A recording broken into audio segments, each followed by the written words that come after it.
On the world news tonight from BGI TV Current, I am Mobire Rabila Lawal. The headlines. FG approves 114% salary increase for Tinubu, Shettima, governor's orders. Acting IGP Egbetokun takes over from Usman Baba. My alleged appointment as EFCC chair, fake news, Odumusun. Court reinstates Mahdi Gusau as Zamfara State Deputy Governor. On sport, Osima agreed 2-year deal with Napoli as a renewal of contracts. Now the news in detail. The Revenue Mobilization, Allocation and Fiscal Commission RFC has approved 114% increase in the salaries of elected politicians, including the President, Vice President, governors, lawmakers as well as judicial and public office holders.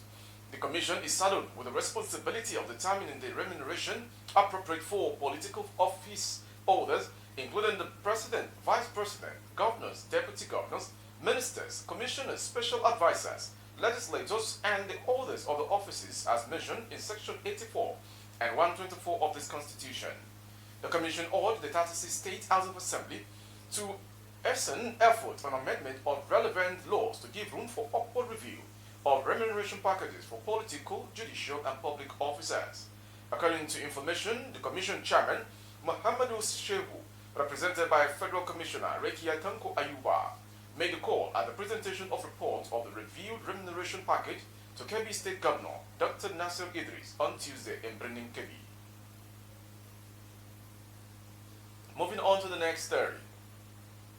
The Acting Inspector General of Police, IGP Kayode Egbetokun, has officially assumed office. Egbetokun is taking over the force headquarters as the 22nd IGP. The former IGP, Usman Baba, officially handed over to Egbetokun at 12 noon in Abuja today. Vice President Kashim Shettima decorated Egbetokun at the presidential villa today as well. Recall that President Bola Tinubu had earlier sacked Usman Alkali Baba and replaced him with Egbetokun in the acting capacity. His appointment as IG was made known in a statement by the Director of Information Office of the Secretary General to the Federation, Willie Bassi. The President also approved the immediate retirement of all service chiefs, advisors, and Controller General of Customs from service, as well as their replacement with immediate effects. Egbetokun was a former Commissioner of Police in Lagos State. In 1999, he was appointed Chief Security Officer to President Tinubu when he was Lagos State's Governor. From that story, we go to the next one. A former Lagos Commissioner of Police, AIG Akim Odumosu, has debunked news report that he has been appointed as the chairman of the Economic and Financial Crimes Commission, EFCC. The report circulated online on Tuesday that President Bola Ahmed Tinubu has approved the appointment of Odumosu as the acting chairman of EFCC. But in a statement, Odumosu, who retired as an Assistant Inspector General of Police, dismissed the media report, saying he was not aware of such an appointment. Odumosu described the circulation of fake news and appointment as an unnecessary distraction by mischief makers. He said, "Good morning, everyone. This information must have emanated from mischief makers and should be totally disregarded. Information report that President Bola Ahmed Tinubu suspended Abdul Rashid Bawa as chairman of the Economic and Financial Crimes Commission, EFCC, while Abdul Karim Choko stepped in as acting chairman of the commission." And to Zamfara states. A federal high court, FHC, in Abuja has issued an order restoring Mr. Mahdi Gusau as the deputy governor of Zamfara. Information report that the court ruling comes after Gusau's impeachment by the State House of Assembly on February 23, 2022, despite an existing court order. Justice Ian Eko, delivering the judgment, he declared all actions taken by the House of Assembly from former Governor Bello Matawali, the state's chief judge, in the purported impeachment of Gusau during the pending court case as null and void. Justice Eko emphasized that such actions were an aberration and could not be allowed to stand. I agree with Len Silk for the plaintiff applicant that the court must protect its dignity by reprimanding the 5th, 6th, and 7th defendant, Speaker, Governor, and Chief Judge, and undoing the steps, acts, or proceedings taken in the impeachment while the suit was pending, he said. The judge expressed agreement with the plaintiff's argument that the court must protect its dignity by reprimanding the defendants involved and undoing the steps taken in the impeachment process while the case was pending. He further stated that none of the judicial authorities cited by the defendant's counsel authorized taking extrajudicial action during the pendency of the case in courts. The plaintiff named the Independent National Electoral Commission (INEC), APC, President of the Senate, House of Representatives Speaker, and House of Assembly Speaker as defendant in the suit marked FHC/ABJ/CS/650/2021. From Zamfara, we go to the next story.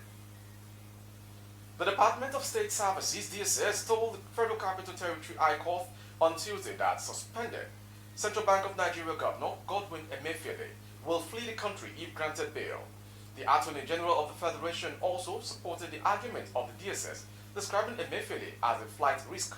The former head of the Apex Bank is challenging his detention by the DSS and denying him seeing his family members and lawyers. The information report that Emefiele was suspended by President Bola Ahmed Tinubu and subsequently detained by the DSS on Saturday, June 10, 2023. At the resumption of hearing Tuesday, both DSS and OAGF stated this in separate counter affidavit filed in a fundamental right enforcement sued by the suspended CBN chief. In its own affidavit, the OAGF dismissed the speculation that Emefiele was being held for terrorist-related crimes. It also said he was not being victimized for his involvement in politics and the budget Naira redesign policy.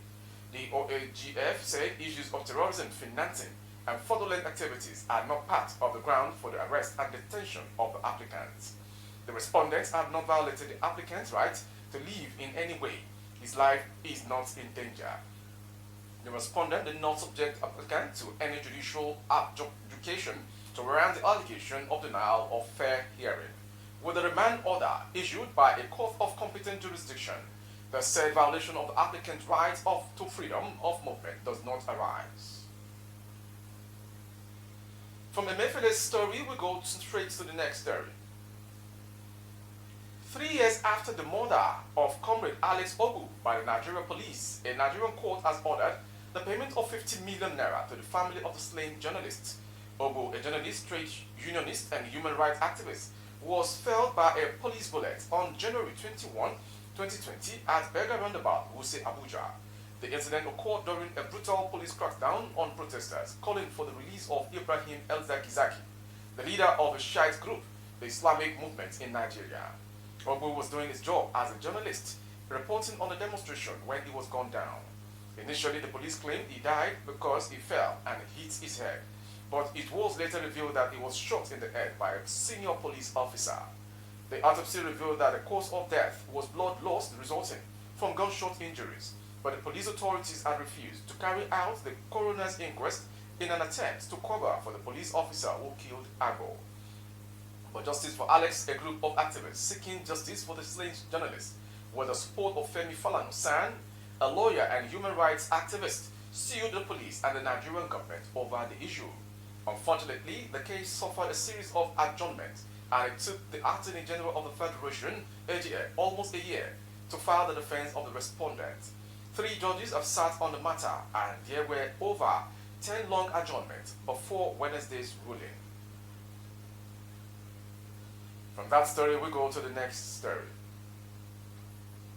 The Ondo State Police Command on Tuesday confirmed the arrest of 3 health workers in connection with the disappearance of a placenta at the Emoreile Comprehensive Health Center in the Owo local government area of the state. According to the police, the suspect included a nurse, a health assistant, and a security officer, but the identities of the suspects were not revealed. However, while the father of the newborn, Tunde Ijanusi, and other family members continue to demand the placenta after his wife delivered a baby girl at the hospital, the arrested health workers claimed a stray dog invaded the hospital and carted away the placenta. Lamenting over the development, the 23-year-old father said the refusal of the health workers to give them the placenta was worrisome, adding that necessary action must be taken to ensure that justice was served in the matter. He said the baby girl was born on June 15, 2023, at the Comprehensive Health Center in Emurele, and since then, the health workers that took the delivery are not giving us the placenta. We are very worried about this. The paternal grandmother of the newborn, Fumilayo Ijanusi, said the hospital workers claimed that a dog entered the facility and carted away the placenta. The state police public relations officer, Fumilayo Odunlami, said the case was under investigation. From Ondo State to Plateau State. Suspected terrorists who attacked Chisu village in Mangu local government area of Plateau State on Tuesday night burned 11 persons to death. The victims were said to have run to a house in the village for safety after they heard sporadic gunshots in the community around 11 p.m., but the assailant pursued them to the place and set the house on fire, leading to their death. A resident of the community who escaped the attack, Michael Bulus, confirmed the death of the villagers on Wednesday. According to Bulus, the terrorists also bombed a church along Mangu Bokos Road and other properties before making their escape. Bulus said last night terrorists attacked Chisu village of Mangu local government area at about 11 p.m. When the terrorists arrived in the community, there were sporadic gunshots and the people started running. Some of them ran to a house belonging to a community leader. Unfortunately, the house was set ablaze by the terrorists. From that story, we'll go to foreign story. As a 3-day ceasefire between the Sudanese army and the Rapid Support Forces RSF expired, the RSF set fire to the intelligence building next door to army headquarters. According to the media reports, the renewed violence in Khartoum comes as the aid organization Doctors Without Borders (MSF) reported severe violence against civilians in the West Darfur region. People trying to flee to neighboring Chad were shot at and killed, the report said. There have been repeated attacks in Sudan, a country of about 46 million, even during the ceasefire. As in previous ceasefires, the army and the RSF accused each other of breaking agreement brokered with the help of Saudi Arabia and the United States. Since mid-April, there have been several ceasefires, but they have never been observed. The RSF of former Deputy Mohammed Amden Daglo is a quasi-army formed from militias with tens of thousands of fighters. It is fighting against the armed forces under the de facto head of state, Abdel Fattah al-Burhan. The two generals swept to power together in 2019 and 2021, but then fell out. According to United Nations International Organization for Migration, almost 2.2 million people are on the run as a result of the conflict in Sudan. And to end the world news this hour is a sports story. Napoli president Aurelio De Laurentiis has revealed that Nigeria striker Victor Osimhen has already agreed to a contract extension at Naples. The forward played a major role in guiding Napoli to their fourth Serie A title for more than 3 decades, contributing 26 goals and 4 assists in the league and clinching the top scorer award. With Naples-based outfit keen to build on that success during 2023/2024 season, they naturally want to retain the services of the Nigeria international for as long as possible. However, at a time when Osimhen has just over 2 years remaining on his contract, there are increasing amount of admirers who are keen on signing the 24-year-old from Napoli. That ends the world news this hour. Before we go, some headlines. FG approves 114% salary increase for Tinubu, Shettima, governors and others. Acting IGP Egbetokun takes over from Usman Baba. My alleged appointment as EFCC chair, fake news, Odumosu. Court reinstates Mahdi Gusau as Zamfara State Deputy Governor. On sport, Osimhen agreed 2-year new Napoli contracts for extension. Thank you for watching. For more updates of our broadcast on YouTube, our handle is BGI TV Current. Kindly subscribe and click on the notification bell. Select option all to access all of our broadcasts. On Facebook, please like and follow the page. For advertisement for goods and services, coverage of events and functions, please dial the phone number streaming on your screen. I am Morire Rabila Lawal. Good evening.